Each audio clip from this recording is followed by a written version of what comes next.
Oke, assalamualaikum warahmatullahi wabarakatuh. Selamat pagi, teman-teman mahasiswa yang saya sayangi. Hari ini adalah pertemuan 15 pengendalian biaya tenaga kerja. Jadi ini merupakan bagian dari akuntansi biaya. Karena tenaga kerja kan masuk ke dalam TKL ya, tenaga kerja. Maksudnya ke main cost, bisa masuk ke main cost, bahan baku ditambah TKL, bisa juga masuk ke biaya konversi, TKL ditambah dengan BOH. Artinya biaya konversi ini artinya apa ya? Ada penjelasan lagi lebih lanjut ya. Mungkin sekarang, mungkin bukan di sini ya. Sebelumnya ada pengertian tentang biaya konversi, kenapa biaya konversi untuk tenaga kerja langsung dan BOH itu tenaga kerja langsung bisa ada di main cost, bisa juga ada di biaya konversi. Ada penjelasannya lebih dalam ya, teman. Mungkin untuk bab ini kita nggak bahas itu dulu ya. Kita bahas yang lain. Tenaga kerja merupakan usaha fisik atau mental yang dikeluarkan untuk mengolah produk. Nah, ini tenaga kerja langsung nih kalau kayak gini. Yang dibebankan kepada penggunaan tenaga kerja manusia. Nah, ya. Biaya tenaga kerja dikelompokkan menjadi 1. Biaya tenaga kerja produksi, 2. Tenaga kerja pemasaran, dan 3. Administrasi dan umum. Ya, menurut Wiratna, gaji karyawan adalah biaya yang dibayarkan oleh perusahaan kepada karyawan tetap perusahaan, misalnya pimpinan, karyawan, administrasi yang gajinya dihitung bulanan. Untuk menghitung gaji perusahaan pada karyawan didasarkan pada jumlah jam kerja. Pembayaran bisa dilakukan dengan mingguan. Nah, biasanya memang jam kerja kalau misalnya menggunakan menghitung biaya tenaga kerja langsung atau tidak langsung ya. Di sini ada 2 nih, BTKL dan BTKTL. Biaya tenaga kerja yang secara langsung terlibat dalam merubah bahan baku menjadi barang jadi, atau BTKTL, biaya tenaga kerja yang tidak secara langsung terlibat dalam proses produksi. Oke, biaya tenaga kerja produksi adalah merupakan salah satu unsur harga pokok produksi, betul. Makanya masuk ke akuntansi biaya ya. 2, merupakan salah satu biaya untuk mengubah bahan baku menjadi barang jadi, betul. Kedua, merupakan bagian dari biaya utama, betul. Keempat, merupakan bagian dari biaya konversi, betul. Nah, kenapa bisa masuk biaya konversi? Itu dia. Jadi kalau tenaga kerja itu ada yang variabel, ada yang tetap. Termasuk juga BOH. BOH juga ada yang variabel, ada yang tetap. Jadi ya tergantung dari perhitungan awal kita udah hitung ya bagaimana cara nyari BTKL tetap dan BOH tetap ya. Lanjut, setup cost adalah biaya pemula atau persiapan biaya sebelum proses produksi dimulai, termasuk biaya trial run atau biaya pemasangan mesin. Biaya pemula produksi merupakan pengeluaran untuk pembuatan rancang bangun, penyusun mesin dan peralatan, latihan bagi karyawan, dan kerugian yang timbul akibat belum adanya pengalaman. Oke. Kemudian 3 cara perlakuan dalam biaya pemula adalah 1. Dimasukkan ke dalam kelompok biaya tenaga kerja langsung. Oke. Jadi dimasukkan saja ke BTKL ya. 3 cara perlakuan. 2. Dimasukkan pada unsur biaya overhead pabrik ya. Ada unsur biaya overhead pabrik. 3. Dibebankan kepada pesanan yang bersangkutan ya. Oke. Nah, ini tergantung dari jenis HPP-nya ya. HPP pesanan kah? Ada HPP pesanan ya. Idle time, waktu menganggur, adalah waktu yang menunggu kerja karena terjadi kerusakan mesin, karena keterlambatan bahan baku, karena listrik mati. Biaya ini dicatat sebagai biaya overhead pabrik. Nah, idle time ini juga masuk ke biaya overhead pabrik ya. Jadi kalau misalnya mesin kosong itu masuk ke biaya overhead ya. Contoh, seorang karyawan harus bekerja 40 jam per minggu, upahnya 600.000 per jam. Dari 40 jam kerja, misalnya 10 jam merupakan waktu menganggur dan sisanya digunakan untuk mengerjakan pesanan tertentu. Jurnal untuk mencatat biaya tenaga kerja tersebut adalah dilihat barang dalam proses. Biaya tenaga kerja langsung 18.000 didapat dari 600 per jam dikali 40 ya. Sini BTKL nya berapa ya? 40 jam per minggu, upahnya 600 per minggu. Dalam 40 jam misalnya 10 jam merupakan waktu menganggur 30 ya. 30 kali 600 18.000, biaya freight pabrik 6.000 dari 600 kali 10 jam kerja ya. Kemudian gaji dan upah jumlah total 24.000. Komponen biaya dan kerja yang harus dipertimbangkan dalam sistem penggajian pengupahan menurut Agus Purwaji adalah gaji dan upah pokok, 2 program upah insentif, program insentif individu, program insentif kelompok dan perusahaan. Upah lembur juga sejumlah uang yang dibayarkan perusahaan kepada karyawannya karena bekerja melebihi jam yang ditentukan. Misalnya 1 minggu karyawan cuma normal 40 jam, kelebihan 40 jam dihitung uang lembur. Adanya lembur bisa karena harus masuk pertambahan kerja atau tambahan order. Oke, kita coba hitung-hitungannya ya. PT Sabar mempekerjakan 20 orang tenaga kerja. Setiap tenaga kerja bekerja 8 jam sehari. Oke, berarti ya 20 kali 8 ya. Terus masing-masing menghasilkan 40 unit per hari atau 5 unit per jam. Tarif per jam yang dibayarkan goceng 5.000 ya. Untuk meningkatkan penghasilan karyawan dan dapat menekan biaya per unit, perusahaan akan melakukan upah insentif dengan memberikan tarif 6.000 per jam apabila seorang pekerja dapat menghasilkan 50 unit per hari. Biaya lain-lain yang dikeluarkan perusahaan adalah biaya bahan baku sebesar 2.000 per unit dan biaya overhead pabrik sebesar 1.500 per unit. Oke, hitunglah biaya per unit sebelum kenaikan tarif upah, hitunglah biaya per unit setelah kenaikan tarif upah. Berikan kesimpulan dengan adanya kenaikan tarif upah. Langkah 1, menghitung tarif upah per unit. Total upah dibagi dengan total hasil per unit kan, 20 orang kali 8 jam kali 5 ya, dibagi dengan total hasil per unit 20 menghasilkan 40 unit per hari. 20 unit per hari dikali 40 pembagiannya ya.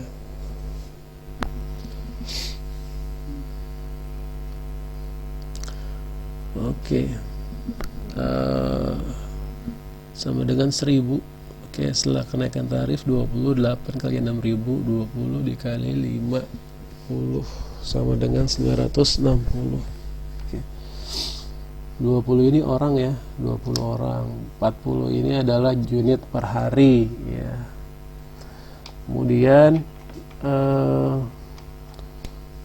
jadi lebih banyak keluar uang perusahaan dan kalau tidak meningkatkan tarif ya. Langkah kedua, menghitung biaya produksi per unit sebelum kenaikan tarif upah. BTKL 2.000, biaya bahan langsung 2.000, biaya tenaga kerja langsung 1.000, biaya overhead pabrik 1.500. Total biaya produksi adalah 4,5. Dari mana ya? Biaya bahan langsung 2.000 itu dari ada nih 2.000. Terus biaya bahan baku per unit 2.000, biaya tenaga kerja langsung 1.000 diambil dari ini dihitung atas ya. Sorry ya. Terus biaya freight pabrik ini dapat dari sini ya. Hasilnya 4,5. Terus kalau yang sudah naik ya tinggal ditambah aja 2.960 ditambah ya lebih murah pasti ya. Simpulan bahwa dengan adanya kenaikan tarif 5.000 per jam kerja menjadi 6.000, ternyata mereka dampak positif bagi karyawan maupun bagi perusahaan untuk kenaikan upah 1.000 per jam 2000% dan keputusan dengan harga seluruh unit sebesar 40%. 40 rupiah. Nah, gitu ya. Nah, jadi kenaikan gaji juga bagus ya. Tapi juga jangan lupa diiringi dengan kenaikan hasil unit. Jadi misalnya bagi yang bisa ngerjain satu hari 40 dapatnya gajinya 5.000, tapi kalau misalnya satu hari gajinya bisa ngerjain 50 dapatnya 6.000 sehari. Ya, itu insentif. Tapi padahal itu menguntungkan bagi perusahaan. Oke, kita coba lagi. Berapa menit ya? Sebentar, cek dulu.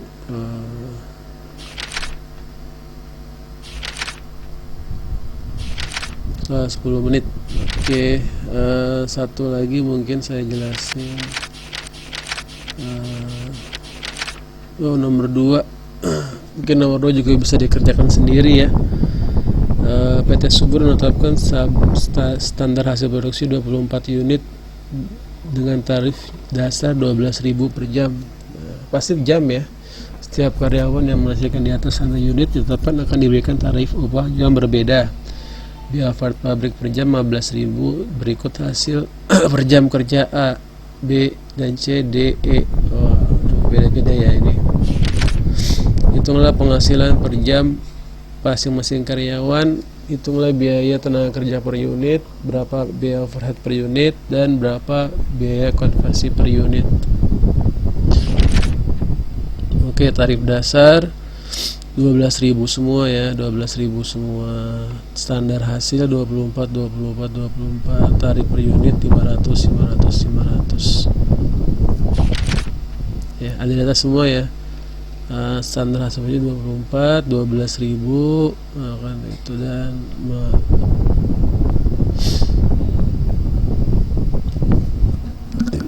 tarif per unitnya 500 dapat dari 12.000 dibagi 24 ya. 500. Oke, lanjut. Hasil aktual sama dengan 20, 24, 30, 32, 35. Kemudian upah per unitnya 600, 500. Upah per jam 12, 15.000, 16.000, 17.500 ya. Upah per jam.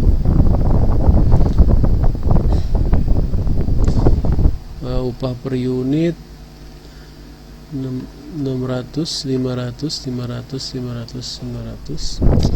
BOP per jam 15.000 tetap. BOP per unit tinggal dibagi aja ya, 15.000 dibagi ya. B konversi per unit memang masih dihitung ya. Coba kita kalkulator dulu. Oke, kalkulator. Open kalkulator. Oke, di sini adalah per jam. Gimana ini enakannya? Susah juga nih taruhnya. Oke. Di sini hasil aktual 20, 24, 30, 32, 35. Upah per jam 12.000. Coba kita lihat ke atas. Upah per jam 12.000. Upah per jam dengan tarif dasar 12.000. Oke. Jadi kalau misalnya di sini hasil aktualnya 20 unit, maka upah per jam 12.000, 12.000, 15.000, 16.000, 17,5. Oke. Upah per unit 600. 500. BOP per jam 15.000. BOP dibagi unit 750. 15.000 dibagi unit Ini 15.000 didapat dari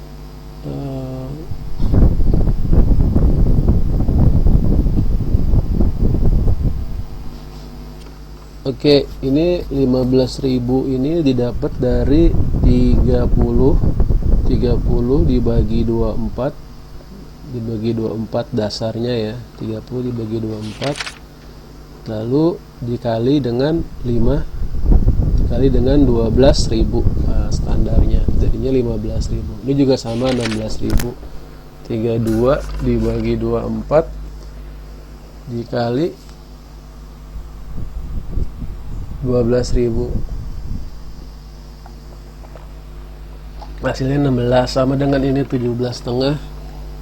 35 dibagi 24 dikali 12.000 ya.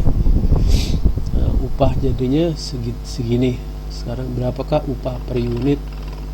Ini mah tinggal dibagi aja, 12.000 dibagi 20 unit, 12.000 dibagi 24, 15.000 dibagi 30, 16.000 dibagi 32, 17,5 dibagi 35 ya, sama segini. BOP ya per jam, berarti per unit 15.000 dibagi 20 unit. Nah, ya kan, upah per unit udah pas kan. Ini 15.000 dibagi di BOP per unit 750. Coba kita cek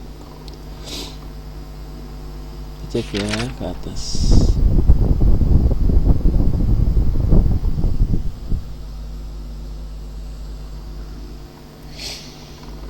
Coba kita bagi dulu.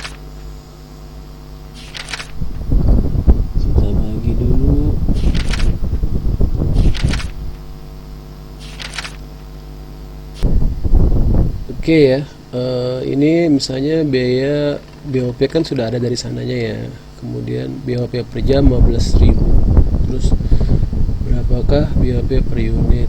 Kalau di sini kan berarti 1 jam ini dia cuman ngasilin kira-kira 20 unit. Berarti tinggal dibagi ya, 15.000 dibagi dengan 20, harusnya 7,5 ya. BOP unit 7,5, tapi ini 625 nih. Ya saya nggak tahu dari mana nih, tapi kalau ini dibagi tuh hasilnya 24. Oke baik. Nah di sini juga sama, kalau ini 15.000 dibagi 24, kita coba ya kalkulator, kan BOP ya per jamnya kan 15.000, kita ngasilin 24 ya kan.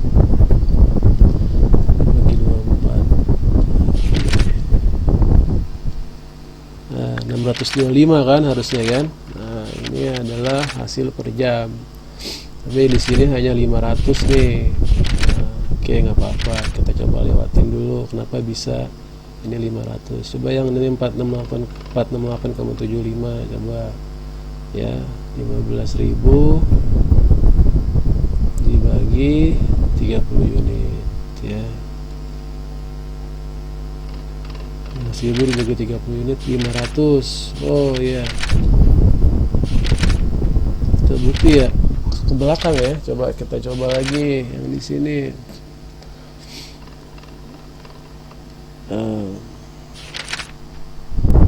Ini 15.000 dibagi 32. Oke, 15.000 dibagi 32. Oke, 468,75 ke belakang. Jadi ini adalah dari sini ya.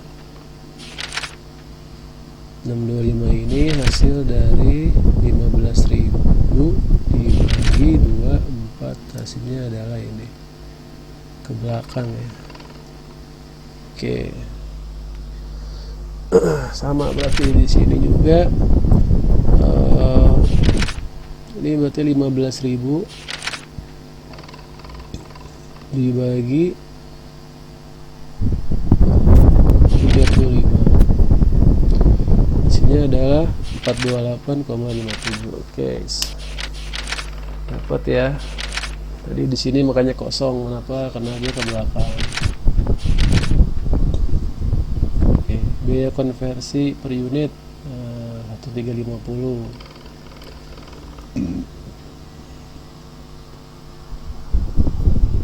Ya, di sini 1125.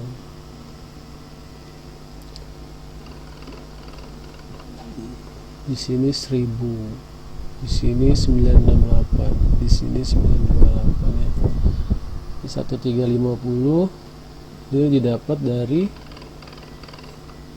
hitunglah biaya konversi per unit. Biaya konversi kan tenaga kerja ditambah dengan biaya overhead pabrik.